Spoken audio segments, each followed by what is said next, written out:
बिस्मिल्लाहिर्रहमानिर्रहीम। हज़रत Umar bin Khattab रदी अल्लाह ताला अन्हो खिलाफत संभालने के बाद बैतुल माल में आए तो लोगों से पूछा कि हज़रत अबू बकर सिद्दीक रदी अल्लाह ताला अन्हो क्या क्या करते थे। तो लोगों ने बताया कि वो नमाज से फारग होकर खाने का थोड़ा सा सामान लेकर एक तरफ को निकल जाया करते थे। आपने पूछा कि कहाँ जाते थे। लोगों ने बताया कि ये नहीं पता, बस इस तरफ को निकल जाते थे। आप रदी अल्लाह ताला अन्हो ने खाने का सामान लिया और उस तरफ को निकल गए और लोगों से पूछते हुए कि हज़रत अबू बकर सिद्दीक रदी अल्लाह ताला अन्हो किस जगह जाते थे। पता करते करते एक झोंपड़ी तक पहुंच गए। वहां जाकर देखा कि एक बूढ़ा आदमी दोनों आंखों से अंधा है और उसके मुंह पर फालके बने हुए हैं।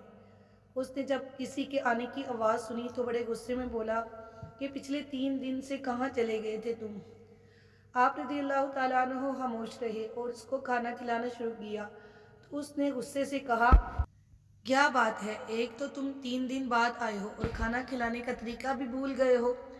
आप रज़ी अल्लाह ताला अन्हु ने जब ये सुना तो रोने लगे और उसे बताया कि मैं उमर हूँ और वो जो खाना आपको खिलाने आते थे वो मुसलमानों के खलीफा अबू बकर सिद्दीक रज़ी अल्लाह ताला अन्हु थे और वो वफात पा चुके हैं।